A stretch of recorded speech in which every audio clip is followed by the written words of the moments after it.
This Torah class is brought to you by TorahAnytime.com. Tonight's lecture is the Hebrew language, the DNA of creation. And I'd like to thank TorahAnytime.com for once again taping this lecture and allowing it to be seen by Jews all over the world. So tonight's lecture is a very fascinating topic called the Hebrew language, the DNA of creation. What does DNA mean? When we think about DNA, what is DNA? Right, I can't pronounce that. But there are many people here who can. But I do know what it is basically. I do know when you study the DNA of a gene, for example, you can detect and discover exactly what the thing is. The DNA is like the code that will tell you the symbol of what is there. It will give you the definition of everything that you need to know about what you're going to see in that cell and perhaps in that person. That's what we talk about when we say DNA. We call the Hebrew language the DNA of creation.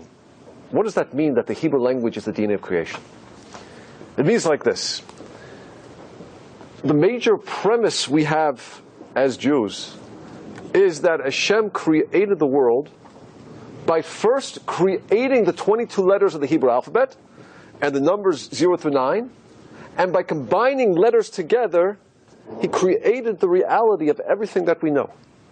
The first creation was the creation of the Hebrew alphabet.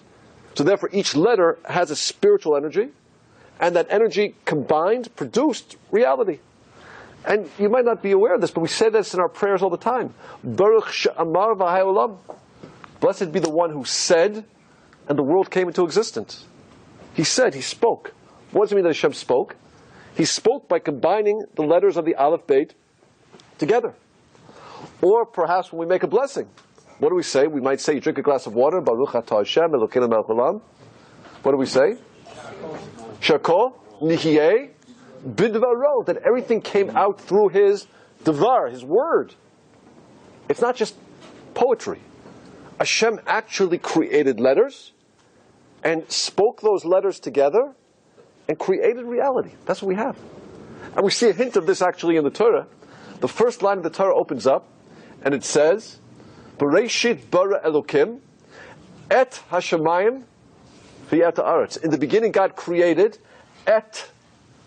The Zohar says that et is Aleph Taf, which means the first creation, Bereshit bara Elokim. In the beginning, God created et.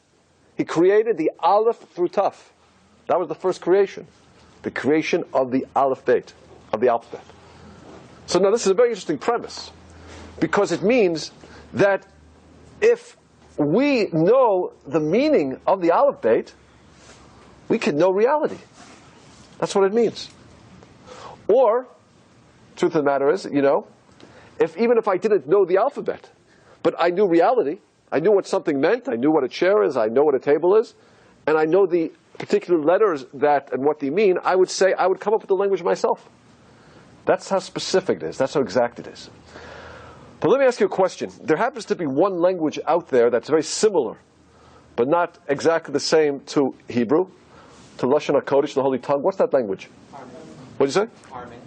Aramaic. Okay, Aramaic it's a sister language. It's very much like Hebrew.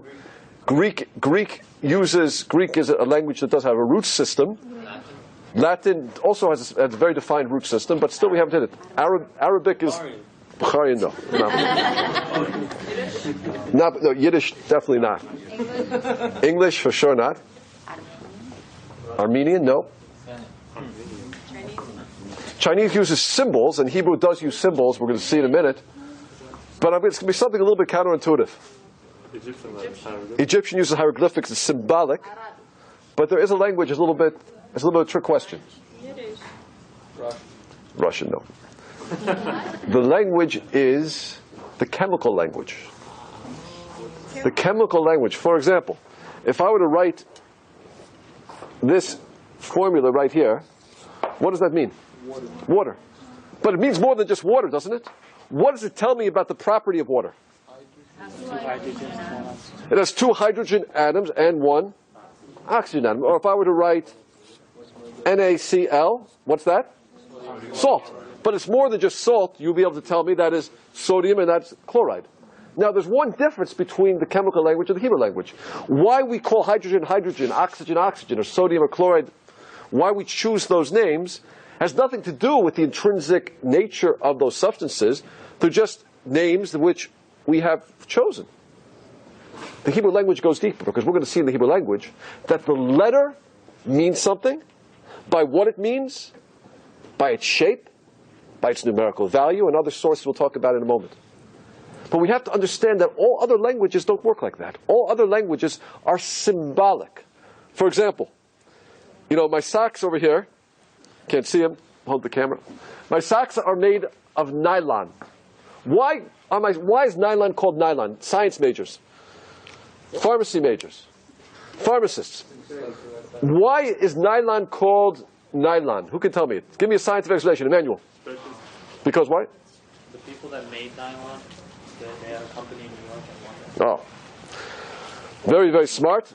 Nylon is called nylon. Why? Because the DuPont chemical factory had two offices, one in New York and one in London.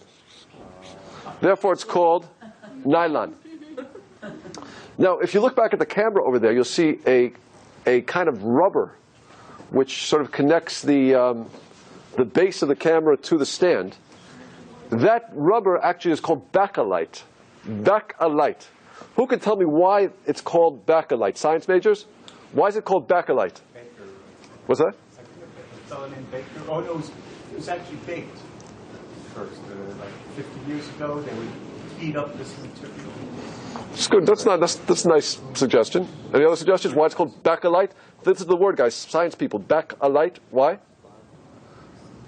Bakelite? What do you hear about that? What do you hear in that? Behind the light. Behind the light? Okay, close. Dr. Bakelite happened to invent it. He used his name. So there's no reason why it's called bakelite, except he chose to call it by his own name, or we chose to use his name. But again, there's no intrinsic meaning to the name and what it is. Now, what we're going to see in the Hebrew language is that the Hebrew language, every letter is going to mean something. Every letter is like an atom. And when you combine it with the other letters, you have a description of reality.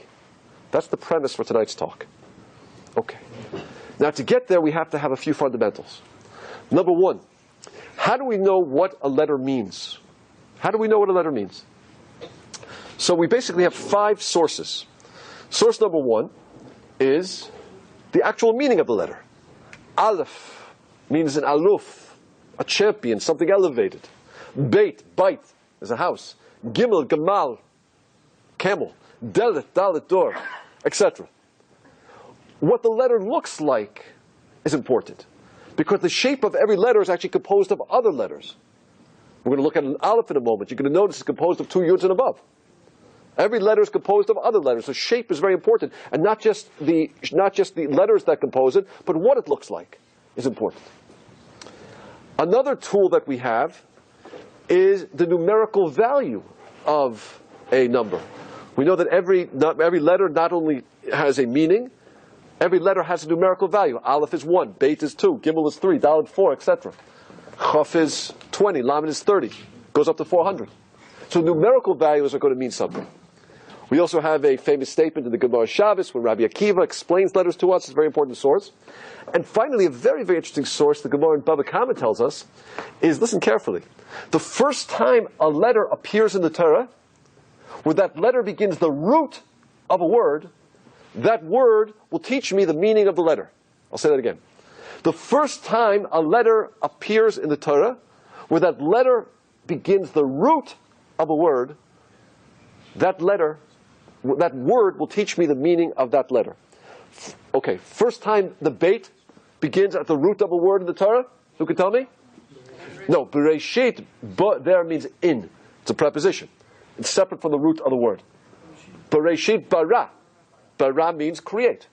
And as we know, beit means a house. Something you build, something you create. There's going to be consistency like that, as we're going to see.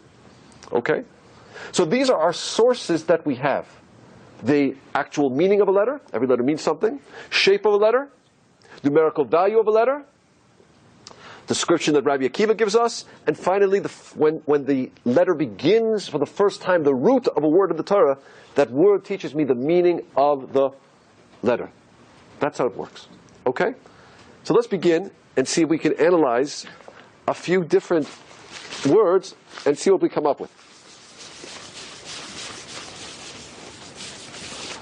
I'd like to start with the word that we have, something that's relevant to our lives. Us. Who are we? What does it mean to be a human being? So let's take a look. How do we say human being in Hebrew? Who knows? Adam.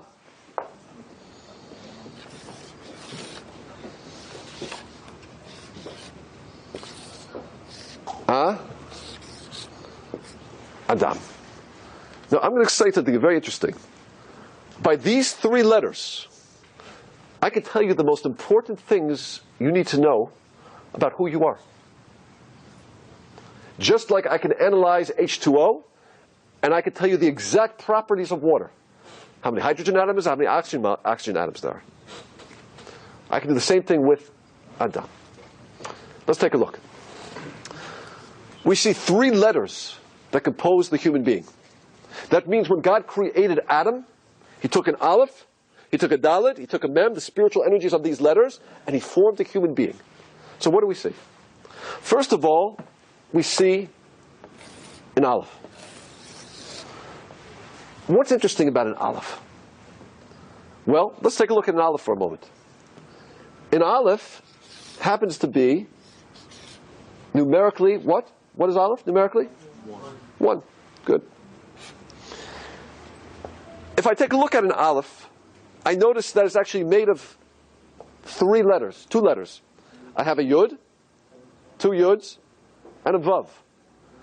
Help me along. What's the numerical value of Yud? Aleph, Beit, Gimel, Dalet, Hey, Vav, Zayin, Chet, Tet, Yud. So I have Yud, numerical value of a Vav. Aleph, Beit, Gimel, Dalet, Hey, Vav, 6. That's interesting because that happens to be the same numerical value as this word. Yud, Hey, Vav, Hey. God's name. Yud is 10, Hey is 5, Vav is 6, Hey is 5. You add it together, what do you get? 26. So we see in the structure of the Aleph the same numerical value as God's name. And that's very interesting. Why? Because Aleph, of course, is 1. Shema Yisrael, Hashem Elokeinu, Hashem Echad. So it would make sense that whenever you see an Aleph, it always has to do with something connecting with the supernal, with the divine, with Hashem. But let's see if it's consistent with all our rules. What is the first time an Aleph begins a root of a word in the Torah? Go with me. Bereshit, bara, Elokim. What does Elokim mean? It means God, Hashem. So we see the consistency. First time it begins a word in the Torah. It's an Aleph, it's Elokim. So the Aleph will always be something connected with God. Question, how do you pronounce an Aleph? Pronounce an Aleph for me. Give me the pronunciation of an Aleph. Well, let's see, a Beit is a B, a Gimel is a G, a Dalet is a D. Pronounce an Aleph? That's only if you have a patak or a chametz under it. Listen to how I pronounce an Aleph. Did you hear it? There's no sound. It's connected with something above this world. Something which you can't get your hands around. Something totally spiritual. Now, it's interesting. It happens to be that if I were to write out the letters Aleph, I'd write it spelled like this. Aleph, Lamed, Pei. The Aleph is always going to be connected to Hashem and Hashem's oneness. Everything is from Hashem. Hashem Echad. Look at this. Numerical value of Aleph, 1. Numerical value of Lamed, 30. Numerical value of Pei, 80. Somebody added a cross. I'm going to walk around this way. Someone added a cross for me. 80 plus 30 plus 1 is 111. 1, 1, 1. Interesting. Everything going back to the ones, once again. So whenever we have that Aleph, it's going to be something to do with something above this world, something connected with God. That's what the Aleph always represents. And we can even take it a little deeper if you'd like. That If you spell the Aleph this way, it spells Aleph. But let me ask you a question. If Aleph always represents something about God, can we always know everything about God? Or does God always leave something over in our lives which is going to be a mystery, a wonder? True? I mean, we know that everything God does is good. Everything God does is based on love. Everything God does is based on kindness. That's a fundamental of Judaism. We know that. So how do we explain the Holocaust? How do we explain the homicide bombers in Jerusalem? God, I don't understand. It's a wonder to me. In our relationship with God, there's always going to be something which is wondrous, and we're not going to understand it. Guess what? If I spell Aleph backwards, you know what it spells? Let me spell it backwards for you. It's going to be tough today. I'm going to go back and forth. If I spell it backwards, it spells this word, Pella. What does Pella mean, Israelis? Pella. What does Pella mean? Wonderful. It's a wonder. A wonder. So we see in the letter Aleph itself, in the three letters, a description of what God's relationship to us is like as well. He is one, 100%. But there's always going to be an aspect about a Pella, something we're not going to understand. Okay? So this is a foundation. Whenever we see Aleph, Aleph is always going to relate to Hashem. Oneness. 26. Pella. No pronunciation. You know, it's interesting also, how do we say 1,000 in Hebrew? Elef. Exact same three letters. Aleph is one, Elef is 1,000. Question, God has an infinite imagination. Surely he could have thought of two words, one to mean one and one to mean 1,000. Why does God use the exact same word? Because God's trying to teach us something. He's trying to teach us that look at the world, and you look at the world, you're going to see many, many forces. What are you going to see?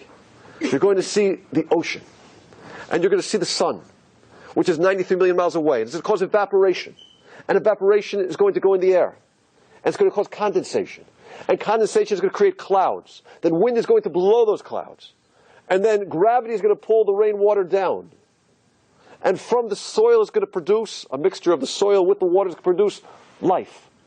You might look at all these forces and think, wow, look at all the independent forces. God is teaching us, no. They're all a manifestation of His oneness. Many, many forces. Elef, but it's all Aleph. Do you hear the consistency? So whenever we see that Aleph, my friends, it's always going to be in relationship to God. Now, let's take a look at the human being. First thing you have to know about a human being is what? Well, we have an Aleph. We have a divine spark. The image of God is inside of us. A human being has to know that.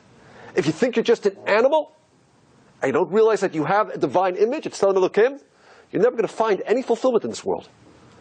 Because the divine image needs satisfaction. It needs Torah, it needs mitzvah, it needs Shabbos. It needs a connection with its source. That's one thing about the human being. But look at the second part of the human being. Dam. What does dam mean? Dam means blood. Blood is the physical side of who we are. Now, why is blood the perfect description of the physical part of the human being? Question. How many miles of blood vessels do we have in our body if we were to line them up head to toe, head to toe, head to toe? Give me a guess. How many miles of blood vessels do we have in the human body? Doctors. How many? What do we say? 10 miles, 20 miles? 1,000 miles, 2,000 miles? Try this number right here. 33,000. We have enough blood vessels in our body, if we were to line them up head to toe, to circle the globe twice. Now, it's pretty good that God created in a way, Hashem created in a way that He compacts it into a 35-inch, okay, 36, whatever, which waistline. That's pretty good. But that's why blood is the perfect description of the physical side of who we are. Now, let me ask you a question. If a person thinks, look, I just want to be spiritual. I just want to meditate all day. I want to go off on a mountain and communicate with God. and I don't need friends, and I don't need family, and I don't need relationships, and I don't need delicious foods. I just want to be a spiritual being. I don't want to get married. I just want to go off somewhere and communicate with God my entire life. Do you think such a person is going to be happy? No. Maybe they've involved their aleph, but they've forgotten the second side of who they are, which is the physical side, the dam. So the first thing we see about the human being, just from these three letters, is exactly who we are. We're both spiritual and we're physical. And the challenge of life is to blend these two elements perfectly. To make it appear that the spiritual and the physical are the same thing. Like on Shabbat. You know, is Shabbat a physical day or is it a spiritual day? What is it? Well, it's a spiritual day, but we spend it eating. Right? So what is it? There's a beautiful blend of what we say is physical and spiritual. Now let me show you how deep this goes. Where do we get the blood from? Who gives us the blood of life? Well, we get it from who? We get it from our mother, our aim, and we get it from our father, our Av. Numerical value of Aleph is what? 1. Numerical value of Mem is 40, 41. Numerical value of Aleph, 1. Numerical of Beit, 2. It's 3. What do we see? 44. That's interesting. Dalet, numerical value, 4. Mem, numerical value, 40. 44. What a coincidence. The Dam is provided by who? Av V'Aim. Numerical value, 44. But it makes sense. Why? Because if God took these three letters and formed the human being, obviously it would make sense that the source of the physical side will correspond with the providers of the physical side of who we are. Now, let me ask you a question. What is the job of a human being? What's our job? Are we supposed to stay the way we are? Are we supposed to grow? In fact, we're born with a lot of potential. Tremendous potential. But our job is to take ourselves and become something greater. Now, that's interesting. Does an animal have that challenge? An animal? Does your dog ever have to become more than just a dog? Does your cow ever have to become more than a cow? Right? When I was little, my mother used to say to me, don't eat with your fingers. Bring the food to your mouth, not the mouth to your food. I've never heard anyone say that to their dog. The dog does exactly what they're supposed to do. In fact, they do what they do. In fact, they serve God beautifully. Animals serve God beautifully. There's no resistance. There's no need to be anything but they are. That's interesting, by the way, because the word for an animal in Hebrew is a domesticated animal, is a behema, which is an interesting word. Why? Because it means ba-ma. In it is what it is. Ba-ma. In it is what it is. That's all it is. No need to change, no need to grow. But look at the human being. If we flip around these letters a little bit, what do we see? If I were to put the Mem before the Aleph, what does this letter spell? What does this word spell? Ma? Od. What does Od mean in Hebrew? It means more. The job of the human being is to become Ma'od, more. The human being is created in potential. But our job is to make ourselves something greater, to refine ourselves, to perfect ourselves, to take the raw material God gave us and to give it back as a completely different creation. That's our job. Not to stand still, but to grow, to become mi'od. Now look how beautifully God expresses this. God created man from what? It's called Adam because he created him from the Adamah. Adamah. What does Adamah mean? Adamah means the earth. Adamah, the earth. Tell me something. What's the difference between the earth on 55th and Lexington and the same earth in some field out in Nebraska or out in Tashkent? What's the difference if you're going to do a chemical analysis of that dirt? Tell me the difference between the dirt on 57th and Lexington and the dirt out somewhere in Kansas. What's the difference between that dirt? It's the exact same thing. So why does the dirt on 57th and Lexington cost you $1 million a square foot? Location. And the land and the dirt out in Kansas or Nebraska cost you maybe, I don't know, $10 a square foot? What's the difference? The difference is what you choose to do with that dirt. If I take dirt and I build a skyscraper on it, or I use the dirt to create a beautiful field, it's worth something. But the dirt has no real value by itself. Its value is what I choose to do with it. Now that's interesting. That's why God created man from the Adamah. Because Adamah is something that exists in potential, and it's up to you to decide what you want to do with it. Now it's very interesting. Look at this. I can vowel these 4 letters a little differently. And Israelis, watch this very closely. If I vowel it like this, Adameh, what does Adameh mean? Israelis? What? Adamah means earth, ground. What does Adameh mean? Listen carefully. In Hebrew, Adameh means I will be similar. I will resemble. Or I will be domeh. Domeh in Hebrew means similar. I will be domeh to the Aleph. I will resemble Hashem. I can either be dirt, or I can resemble God. Right in the same 4 letters, it has both descriptions.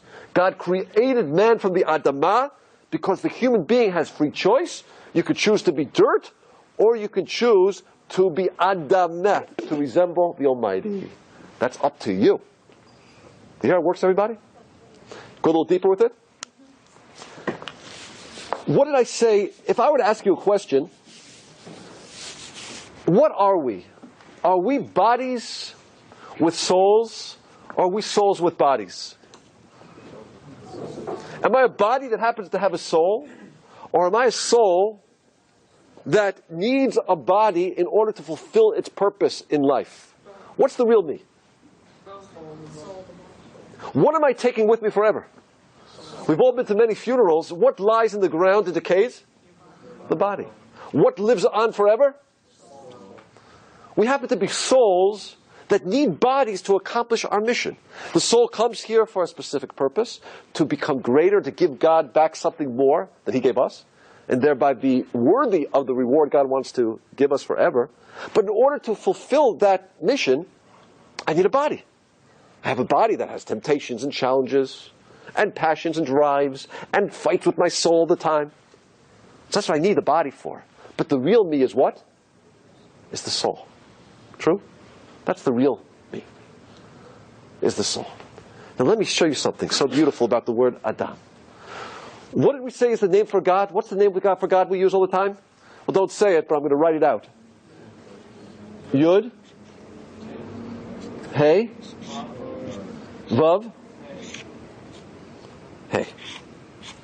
I don't want to pronounce it. We say Ado Shem, right?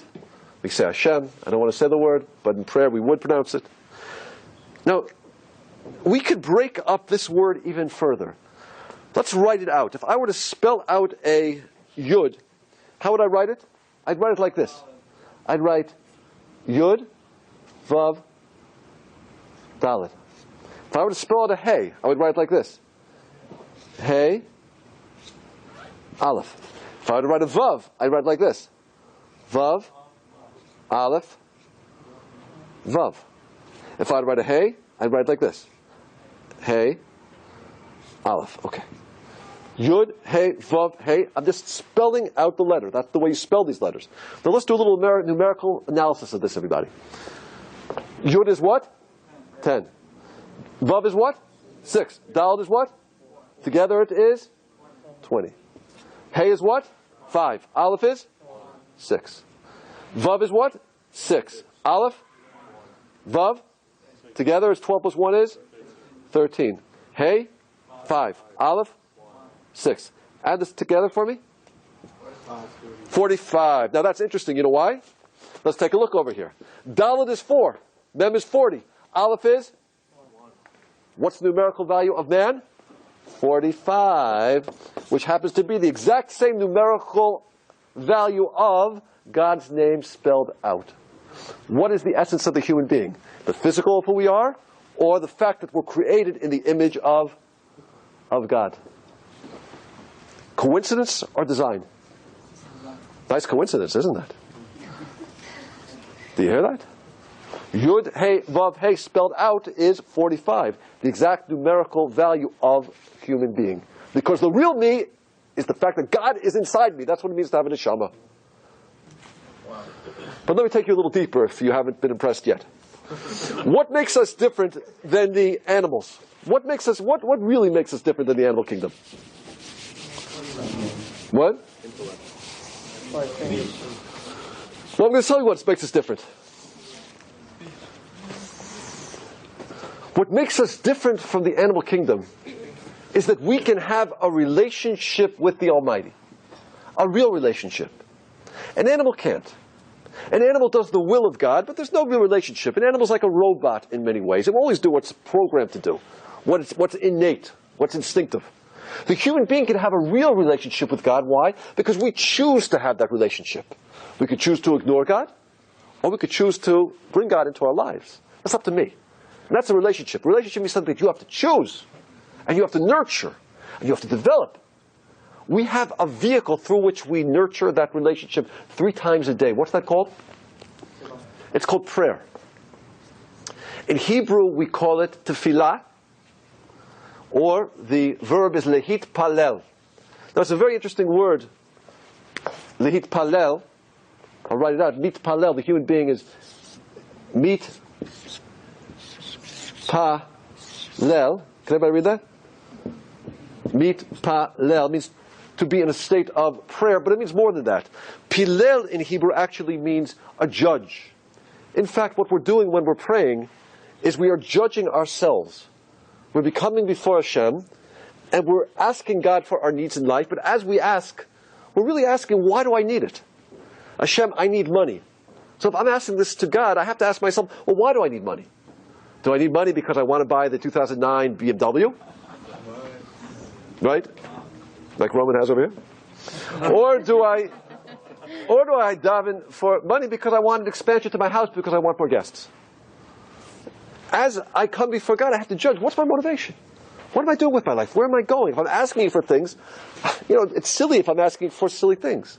So prayer is the opportunity to come before the Almighty, to ask before the Almighty, to judge myself and to build that relationship. And that's what makes us human. And that's what allows us to be that allows us to have the deepest relationship we can have in this world, which is a relationship with God. And that's what makes the human being special, different, and a totally different creature. So let me ask you a question, everybody.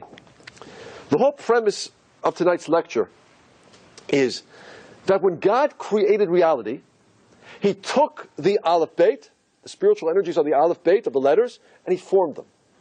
So here's my question to you. God formed the human being by combining an Aleph, a Dalet, and a Mem. Now, if what really makes me human is that I can have a relationship with God through prayer, mitpalel means prayer, mitpalel, tefillah.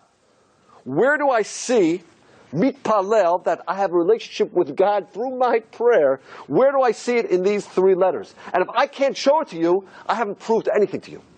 Because my whole premise tonight, the premise of the Torah, is a premise that says this is the DNA of creation. I can analyze the DNA and tell you exactly what's before me.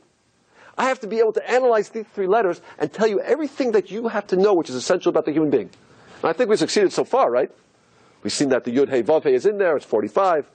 We've seen that Aleph, we've seen the Dam. We've seen Dalet Mem relates to the gematria of parents. But where do I see that the essence of the human being is that I have a relationship with God in prayer? How do I see it in those 3 letters? Can anybody tell me? And if I can't tell you, I've failed tonight. Can anybody tell me? Please help me, because I don't want to fail. Where do I see mitpalel, prayer, in these 3 letters? Can somebody tell me that? Please help me. Somebody. Manual. Who is somebody? The Mem? Doesn't do it. Watch this, everybody.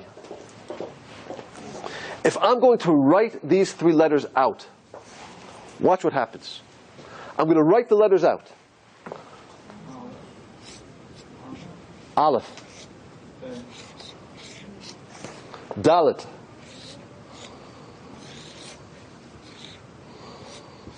Mem.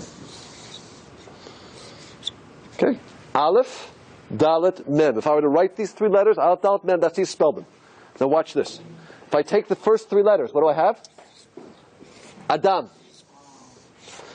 Look at the letters backwards. What do those letters spell? Mem, Taf, Lamed, Pe, Lamed. What do those letters spell? Mit, Pa, Lel. What makes the human being different than the animal kingdom? That we can have a relationship with God through prayer. What a coincidence that we find the exact letters that spell mitpalel in the exact order, almost, with one letter out of order, which means prayer. Right there in the three letters that compose the human being. Design or coincidence? Could a human being have created this language? Is there too much reality packed in these three letters, which tells me everything I need to know about the human being? What do you say? Should we go on? Let's go on. Okay. So that's Adam. Now it's interesting, by the way, just, there are many different names for the human being in the Torah. One thing we see, of course, we just said, we see Adam. Another name for a human being is an Enosh. Another name for a human being is an Ish. An Ish. So it's interesting, all these things have to do with an Aleph. You could be an Adam, that's somebody who exists in potential, hasn't yet actualized who they are. You could be an Enosh. Enosh means he's fallen away from the Aleph. Somebody who was at a very low level is Enosh, you see in the Torah. At the time of the flood, they were called Enoshim, because they had fallen away from their Aleph. They forgot that they're divine. They thought they were just animals. You could have an Ish, Yesh Aleph. There is an Aleph. That's a very high-level human being. Again, the human being is always described in relationship to how he is living his Aleph. Are you living like God, or are you living like an animal? Who are you? That's what God's always looking to see. Let's try this one. Somebody please define for me, give me a definition of love. Of love. Not the word, give me a definition. Definition of love. Love is giving, good. What's another definition?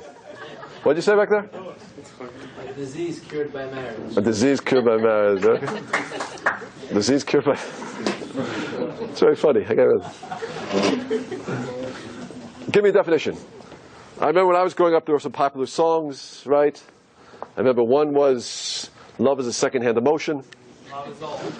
Right? Love is all you need. Love is a four-letter word. She loves you, yeah. So, give me a definition. Give me a definition. Someone give me a definition. Define it for me. Can we define love? What's that? If you could, you'd be married. The best definition I heard was, right, something that marriage cures. Okay. But let's see over here. Let's see if we can give a better definition than that. How do we say love in Hebrew? Okay, let's look at the first one. Look at the verb. Ehov. Ahav. These three letters are the three letters that Hashem used to create the reality called love. Now let's see if we can understand it. In English, we say very interesting things. For example, we say, I love fish. When a person says he loves fish, what does that mean? He loves himself. Right, he loves the taste of broiled fish flesh going down his throat. He doesn't love fish, does he? He loves himself. If a person really loved the fish, what should he do? He should throw it back. So when we use the word love, it really means I love me. That's a very interesting definition, right? Now, it's interesting. Perhaps the Torah wants us to define this concept completely differently. And we might have to turn our heads around for this. Watch the way it works. Let's do a little numerical analysis. Aleph. What's the number of Aleph? Aleph is 1. Let's skip the Hey. Beit? 2. Now we said that letters not only have numbers, numerical signs, they also have meanings. Aleph, we know, is aluf, something elevated, champion, Hashem. Beit, bite. Gimel, a camel. Dalet, dalet, door. Hey. What does the letter Hey mean? Well, let's see. Let's use our sources.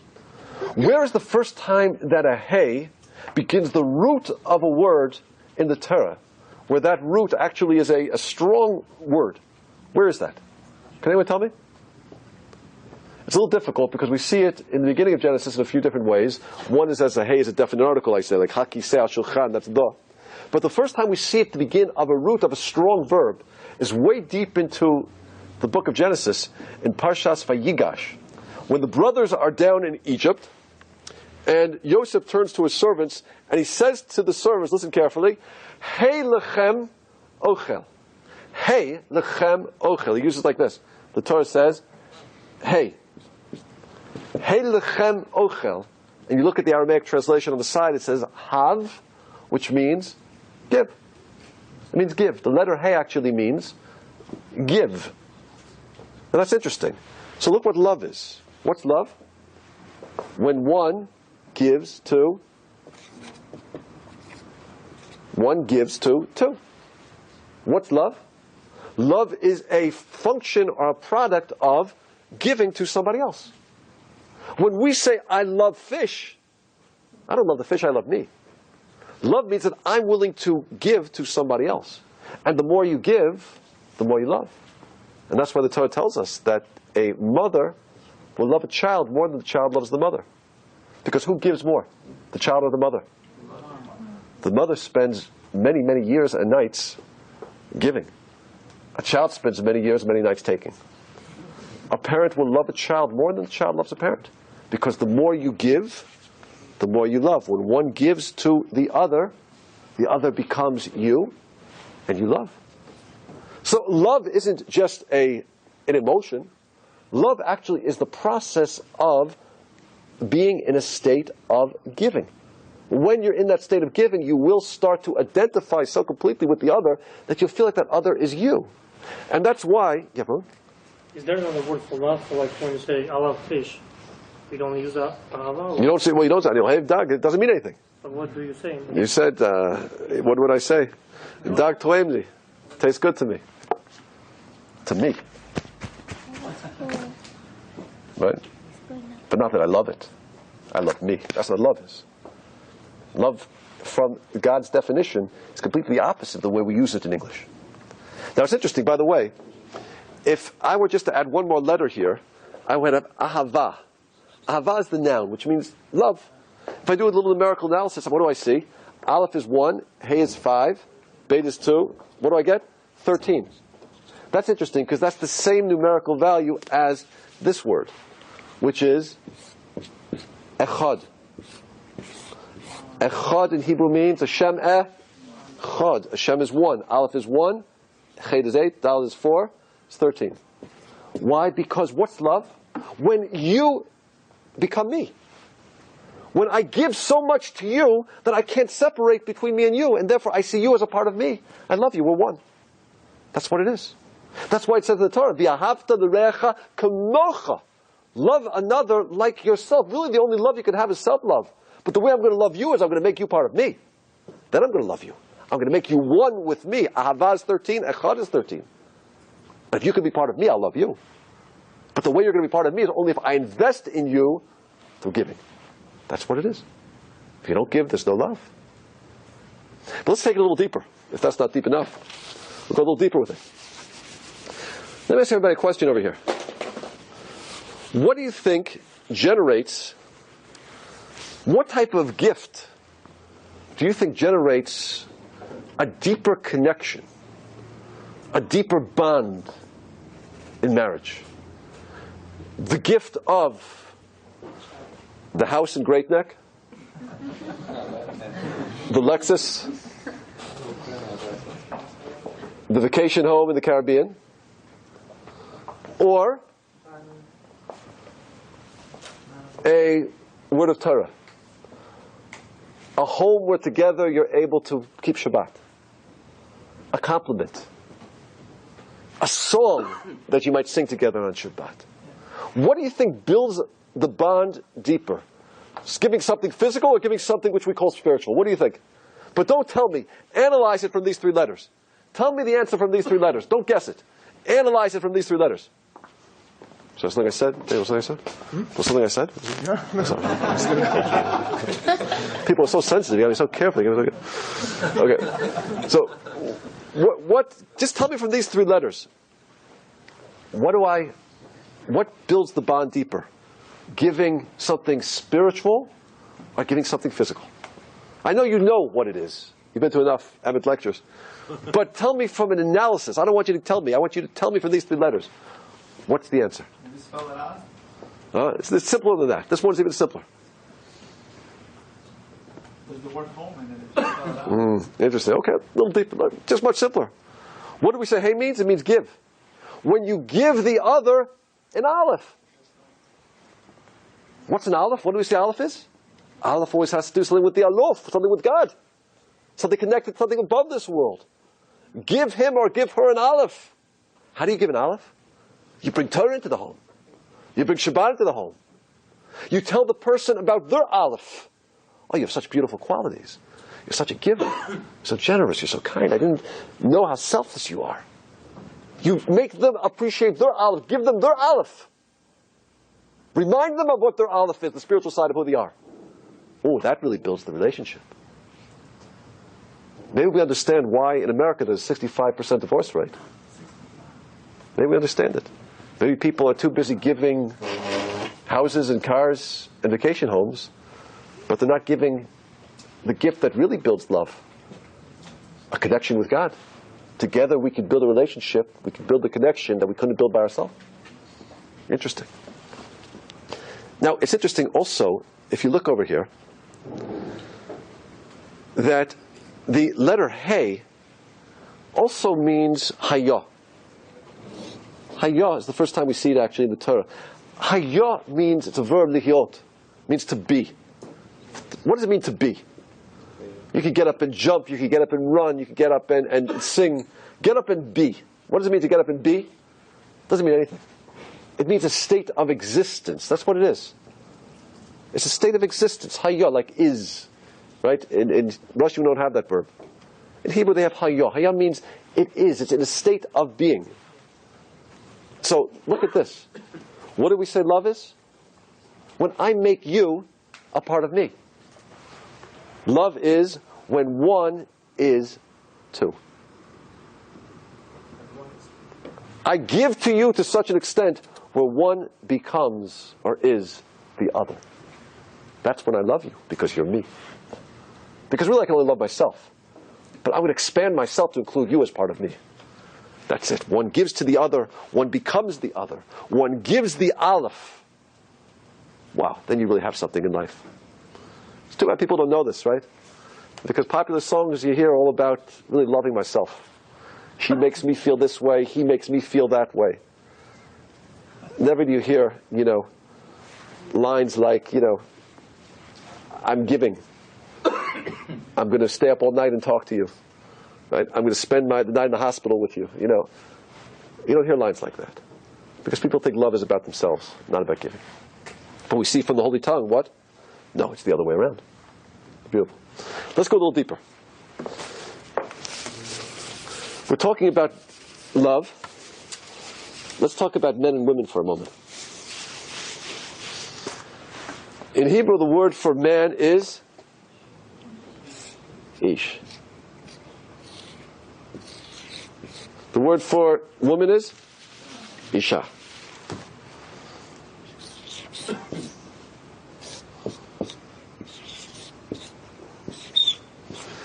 What's the letter the man has that a woman doesn't have? He has a yud. The letter the woman has that a man doesn't have is a hey. Yud, hey, together we know is one of the names of God. So what do we see in marriage? A man can bring his yud, a woman can bring her hey, and together they can bring God in. If the goal of the marriage is that I'm going to bring my connection with God that only I can have as a man, and you're going to bring your connection with God that only you can bring and provide as a woman, wow, we really have something new. We can have a unity with God like we couldn't have by ourselves. What a beautiful state of existence. But look at this. If people say, look, let's get married, but who needs God? I just want to live a life of pleasure. I want to live a life of money. I want to live a life about me and us and just do what we want to do. Who needs God in the picture? Forget Shabbat, forget Kashrut, forget Tarat HaMishpacha, forget it all. It's all about us and me. I'll do whatever I want to do. Look what we're left with. What does Aish mean? Fire. You see, double fire. What does fire do when it's in touch with another fire? Explosion. Conflagration. Maybe we understand again why there's 65% divorce rate. People aren't bringing God into the picture. What do they have? Two fires. Two selfish human beings that just want things for themselves. They'll burn up. And they burn out. And they're gone. Now, it's interesting that a man's letter happens to be, in this combination, happens to be a yud. A woman's letter is a hey. Tells us something a little bit about men and women as well. A man's letter is a yud. If you notice a yud happens to be the smallest letter in the Hebrew alphabet. It doesn't touch the top of the line. It doesn't touch the bottom of the line. It just hangs there in space. Yud always represents the idea of a thought. An idea. Like a thought. It hangs there. It doesn't touch the top, the bottom. It just hangs. Numerically, Yud is 10. That's interesting. Why? Because 0 through 9 are all natural, meaning we have a symbol that describes them. Once we get to 10, we have to use our minds, so to speak, to construct it. We have to put it together by 1 and a 0. It's called a thought number. Yud always represents the idea of an idea of thought. Now, gentlemen, the vision of a man in this world is to be in thought. That's why men have a greater mitzvah to learn Torah. They have to reach up, so to speak, and bring ideas down. They have to spend time learning the theoretical aspects of Torah, of halakha, of law. They have to sort of reach up and pull ideas down. That's why a man's tefillin goes above his head. It's the idea that I want to connect my head, so to speak, up further and kind of draw ideas down. That's a man's vision. A woman's vision is different. A woman's vision is to be a hay. Now it's interesting. If you look at a hay is really composed of two letters. It's a dalet with a yud inside of it. Dalet in Hebrew, in the language, means delet, it means a door. It's the first letter that starts expressing itself in 4 directions: north, south, east, west. It's actually always the symbol of the physical world. The dalet's always a symbol of the physical. The physical world, 4 directions. And that's why it means delet, dalet, door. Why is a door the perfect description of the physical world? Is this world the end, or is this the world the doorway to something else? You know, when you go to the funeral sometimes, people will say, this isn't the end. The grave isn't the end, the grave is the beginning, the grave is the doorway. This world is a doorway to another world. It's a pruz door le'olam haba, we say. That's why we make a big deal about doorways. What mitzvah do we do on every doorway in our house? Mezuzah. Because we want to remember, every time I go through my doorway, it's a delet, it's the physical world. This world is something which is, this world is a doorway. I'm going somewhere. A door is only there to lead me somewhere. A door is not an end in itself, is it? A door without a room is meaningless. The physical world is a dalet. It's a door. Now look at a hay. A hay contains a dalet and a yud. And what does that mean? First of all, how do you say hand in Hebrew? Yad. What 2 letters are there? Yud and dalet. That's interesting. What did I say yud represents? Yud represents an idea. What did I say dalet represents? Something physical, the physical world. What does a hand do? It opens the door. It takes an idea and it brings it out into the world. Right? It takes an idea, it brings it out into the world. That's what a yad does. Perfect description. Now look what a woman is. A woman is she's a hay. A woman is this over here. She's a hay. She's a dalet that contains a yud. That's a hay. A dalet with a yud. What's a woman's job? A woman's role in a sort of a cosmic sense is that she's supposed to take a man's idea and make it real in the world. Like in procreation. A man provides an idea, the seed. A woman takes that seed and expresses it out into the world. Which is more important? The idea or the expression into the world? Well, if you don't have an idea, you don't have an expression. If you don't have expression, the idea is meaningless. Obviously, they're both equally important. But a man's vision is the yud. A woman's vision is to be that, hey, to be out there in the world, express the idea out in the world. If a man's job might be to learn the theoretical concept of Shabbos, a woman's vision might be to make that idea so real in the world that I could touch it. There's a home, there's a feeling, there's a taste, there's a smell. You could go into this house and you feel holiness. That's a woman's world. Hear it works so beautifully in combination? So a man has a yud, a woman has a hey, they combine it, they have God. Let me ask you another question. Let's go a little further in men and women. There's another letter that represents a man in terms of his relationship in marriage. You know what that letter is? It's this letter here. It's called Zion. Zion. Zion. Did I make that wrong? A Zion. A Zion is a male letter. Let me explain why. A male letter in marriage. What does Zion mean? It means Zan. Zan in Hebrew means to provide, to nourish. A man's job, maybe historically or maybe even today, is to go out into the world and make sure the family has food. Lazun. Zan et ha'olam kulo b'tuvo. A man provides the food. He's Zan. He's a Zion. That's a man's vision. Interesting, the first time a Zion appears in the Torah, guess what word it happens to be? It's this word right here. Zerah. What does Zerah mean? Seed. First time you see a Zion in the Torah. Seed. Zerah. Who provides the seed of creation? The man. True. Zion is the male letter. What's the female letter in marriage? You know what it is? It's this letter right here. A Gimel. Now why a Gimel? Gimel actually means Gamal, it means camel. Gomel means to give. Gimel means to take your child and stop the child nursing, to wean the child. So let me ask you a question. What's the connection to those three ideas? Gamal, which is a camel. Gamal, which is to give. And Gimel, which means to stop a child from nursing, to stop giving. So here's my question. God, you have an infinite imagination. You could have come up with three different words. Camel, give, wean off from giving. Why does God use the exact same word, which actually what a gimel means? It actually looks to look like a camel, I think, as they say, right? You know? Not bad. Okay. Why is the exact word that means three things? It means a camel, it means to give, and it means to stop giving. What do the three have in common? Anything? Well, let's just take it the giving aspect. Gamal means to give. Gimel means to stop giving. God, you have an infinite imagination. What are you doing to me? Give me two separate words. Why is it the same word? Let me ask you a question. What's the greatest kindness you can do for somebody?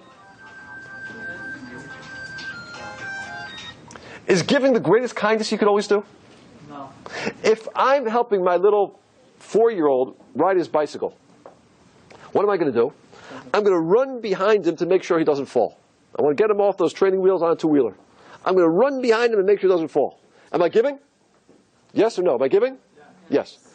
If I see my 17-year-old on a bicycle and I run behind her to make sure she doesn't fall, am I giving or am I setting the stage for future psychotherapy? What am I doing? Because you know what the purpose of giving is? The purpose of giving is to give to the point where the person doesn't need you anymore. To create independence. I want to give to the point where I can give the real gift. You don't need me. I've stopped giving. Real giving is to create an independent person. And that's where the Rambam says it so beautifully. The highest form of charity is what? Is to set somebody up in a business. To give where they don't need you anymore. So now we understand why the word gimel, it means to give, and gimel means to stop giving. Because that is the highest form of charity. And that's why if I write out the word gimel, by the way, I'd write it out like this. Gimel, mem, lamed. Which is very interesting because I said, what did I say gimel means? Gimel means to give. Mal in Hebrew means to, like milah, to cut off. Milah, mal. Give to the point where you can cut off from giving. That's real giving. create independence. Here it works. Very beautiful. You see the consistency? So Gimel is a female letter. Because the job of a woman is, the job of a mother is to give and give and give. Man provides the zerah, the seed. The woman then gives and gives and gives, but gives in order until you can cut off from giving, to create independence. Now let me ask you a question. How do you say a married couple in Hebrew? Well, there's one more letter you need to know. There's a letter in Hebrew which is the letter of connection. It's called a vav. It means a hook. It looks like a hook, doesn't it? First time you see it in the Torah, as part of a root word. Vavei ha-mishkan. The curtains, the hooks of the Mishkan. The hooks. Does it look like a hook? Vav in Hebrew means and. It's conjunctive, it's connective. So what vav always means to connect two things together. Vav, it's a hook. So how do you say a married couple in Hebrew?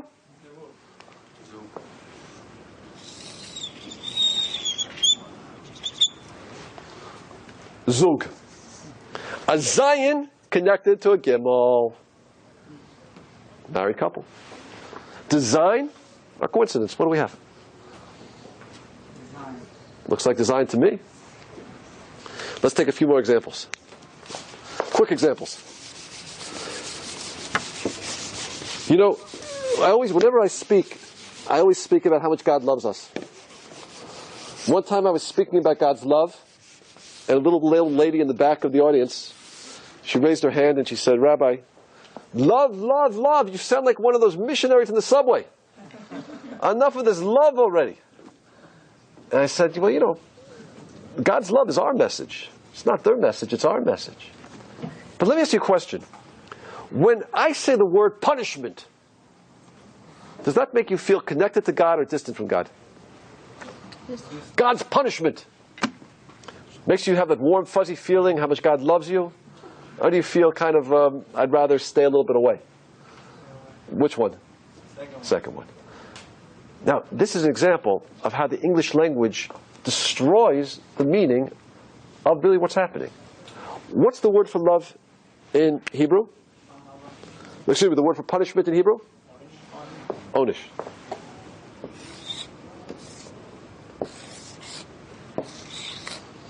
Let's analyze this word. Onish means punishment. Let's analyze it. First of all, we have an ayin.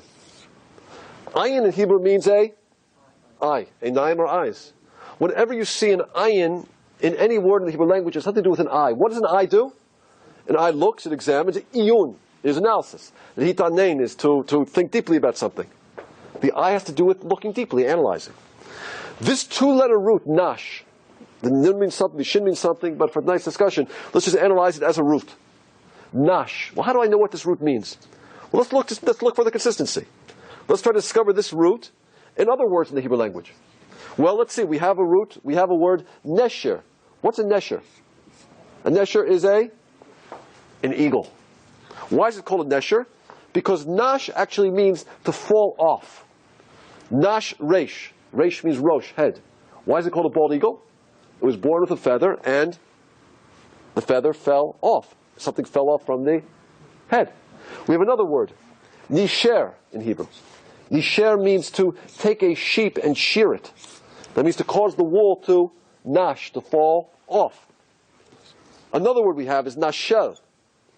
Nashel in Hebrew means, for example, in the Torah it says you take an axe. You take the axe back like this, and the axe head falls back and kills somebody. It's called nashel hagarzen, the falling back of the axe. Nun shin together always means when something falls back or falls off. Let's analyze the word punishment. What did I say ayin meant? To look with your eye, to see, to perceive, to analyze. What did I say nun shin always means? To fall back. So what's an onish? What's a punishment? God brings pain in our life sometimes in order that we should look and perceive that we've fallen. You've fallen. Get up. Wake up. You're on the wrong path in life. You're going after money. You're going after materialism. You forgot this world doesn't mean to get you somewhere. It's not bringing pain. It's not because I have any desire to have retribution, to cause you pain. I have a desire to cause you punishment, whatever that means. It's because I love you. Look deeply that you've fallen. Is that a manifestation of God's distance or His love. That's a manifestation of what? Of love. It's like you're teaching a class. If you have a really good student and the student falls asleep on you, what do? Gotta wake up. I really want you to know this material because I care about you because you have potential. Ayin, look deeply. Nash, that you've fallen. Pain we experience in life is a manifestation of God's love. Do you hear how it rings so differently when you analyze it under the language, under the microscope of the Hebrew language? When you say it in English, it doesn't ring at all, does it? Punishment. You say onish, it's a completely different philosophical meaning. It also has nash, punish. Oh, punishment, very good. That's true. We could find traits of every of the Hebrew in every language. Because when God created the world, right, He created the Hebrew language. At the time up to the flood, there was only one language. It was Hebrew. Actually, at the time of the Tower of Babel. After the Tower of Babel, what God did was He mixed up the Hebrew language and created 70 other languages. So English is mixed up Hebrew, right? Spanish is mixed up Hebrew. Russian is mixed up Hebrew. Bukharian for sure is mixed up Hebrew, right? But I can give you just one quick example of what that means. How do you say snake in Hebrew? Nachash. It's interesting. If God mixed up these three letters and created the English language, look at what He might have done. He puts the shin first, the nun in the middle, and the chet at the end, and you just pronounce it a little differently. What do you see? Se-nech. Snake. Interesting. We could give you many, many examples of that. How everything came from the Hebrew language. Everything. Ooh. So let me just give you a few quick ideas. We're getting close to the end over here. Interesting. How do you say sin in Hebrew? A sin. Sin is this. Chet. Chet. Which letter is silent? Oh, that's interesting, isn't it? What do we say an aleph represents? Hashem. When does a person sin? When they forget about God. Oh, God is silent. I don't hear God here anymore. I forgot about God. That's the cause of sin. The more you're focused on Hashem, I can't sin. Look, the chet, the aleph is silent. That's interesting. How do you say anger in Hebrew? Kas. Kas. If I rearrange these letters a little bit, I could write it like this. Kas, ayin. What did I say ayin means? To look, the eye, perceive, think. Kas in Hebrew means what? Nichaseh means to cover. What's anger? When I've covered my eye. I'm not thinking anymore. Wait a minute. If God is actively involved in every movement of my life, if everything that happens to me is directly from Hashem, why am I getting so upset at the guy who cut me off in traffic? Why am I getting so upset at the guy who insulted me? Why am I getting so upset at that sales clerk who... I mean, everything is from you, Hashem. It's all there from you. So what am I getting so angry about? You know why I'm getting so angry? Because I'm putting my head in the sand. I'm not looking, I'm not thinking that everything is from God. I'm kasayin, I'm covering my thoughts, my eyes. That's what anger is. I'm not thinking. The more I realize everything's from Hashem, I won't get angry. Interesting. Let's go a few more over here. It's interesting. We said that the essence of the human being is that we have free choice, right? The word for choice in Hebrew is bachar. Now it's interesting. Free choice means that I can either choose to come close to God or I can choose to distance myself from God. It's interesting. If I rearrange these three letters and I put the chet first, what does that spell? It spells chaver. I could use my free choice to make God my friend, or I could spell it differently, cherev. I could use my free choice to have a sword between me and God. That's the power of free choice. You see those three letters are defining exactly where man's free choice lies. Is God going to be my friend or is God going to be my enemy? What am I going to choose? Interesting. I think it's kind of cute that the word for pregnancy in Hebrew is this. How do you spell pregnancy? Her, yon. How many days does it take to go from conception to birth? It's 9 months and 1 day, which is 271. Let's do a numerical value here. Hey is 5. Resh is 200. Yud is 10. Actually, I need there's an aleph there. Vav is 6. 1 and 50. Let's add that together. What do we have? 250. 260. 265. 271. That's interesting.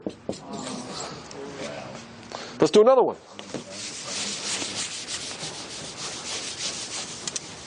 This is a cute one.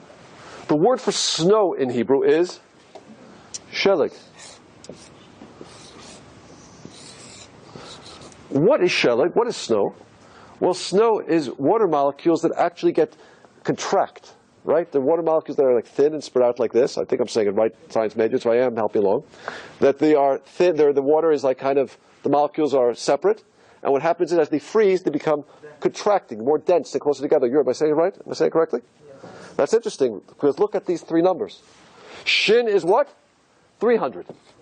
Lamed is 30. Gimel is 3. What do we see? A contraction. Going from something large to something small. Okay, cute. Cute. Okay, let's keep going.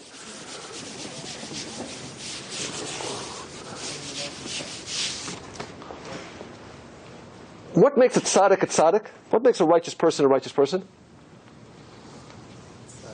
His mind is over his. What makes a righteous person is, we mentioned the 2 parts of who we are. There's a body, and there's God. A righteous person is somebody who rules over his body. So it's interesting. If we write tzaddik, I write like this. Sad, kuf. You know, the letter kuf, I love that letter. Why? Because letter kuf in Hebrew means a monkey. One of the 22 letters of creation is a monkey. What's so special about a monkey? They're very cute, and they look very human-like. You know, as Jews, and I don't mean to shock anybody, we don't believe in evolution of the monkey to the human being. We believe in de-evolution. That it's possible for us to go back and be like a monkey.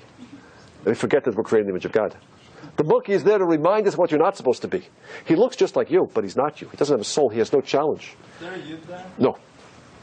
It goes tzedek, the rooted tzedek, the roosted tzedek, right. The monkey just lives by his desires. Whatever he wants to do, he does. He's programmed to do. He has a temptation, he does it. If he wants to eat a banana, he eats it. He doesn't make a blessing. So whatever he wants to do. That's a kuf, that's a monkey. But you know what the human being is, a righteous person is? He's a kuf, you're right. The human being does have a monkey. We are very physical. If you look at the DNA of an ape and you look at our DNA, I think it might be the same DNA.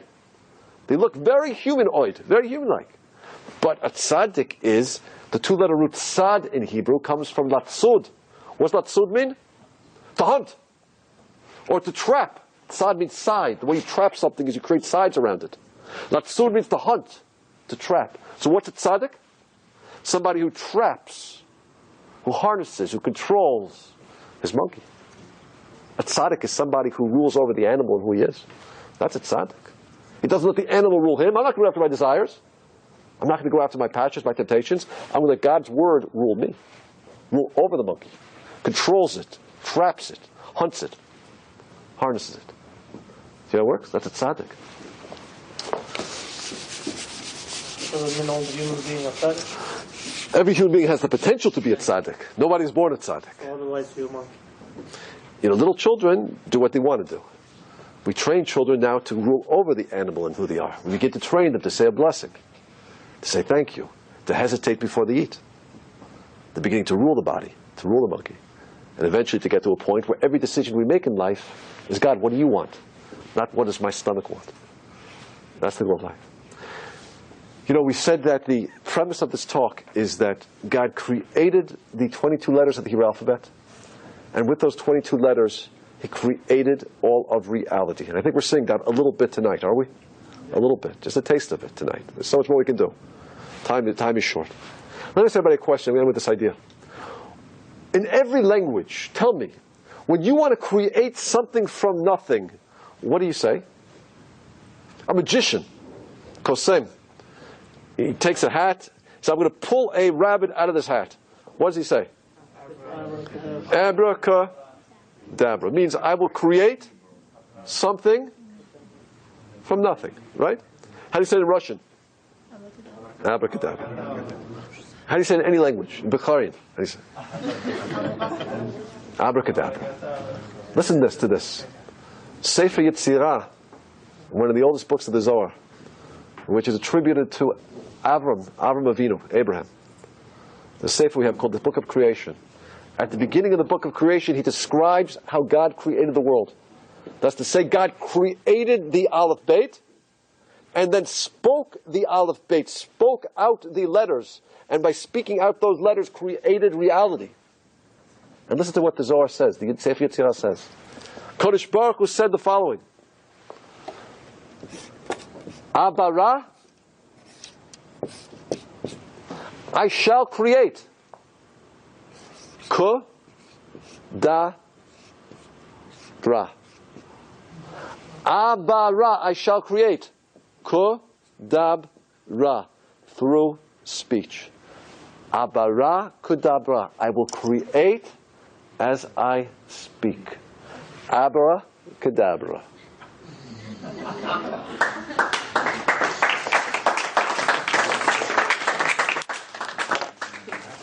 Friends, I think we saw something tonight. You know, if we're looking for divine authorship in this world, to see that there is a creator, that there's a language that could not have been created by the human being, I think we found it tonight. And if we need any proof that there is a creator, one who can line up letters in a way that they describe reality perfectly, perhaps it shows that the creator is the source of the language. That the creator is the source of the language, he's the creator and the source of it all. If we need proof for the existence of God, perhaps we need to look no further than the Hebrew language itself. And that's a gift that we have as the Jewish people.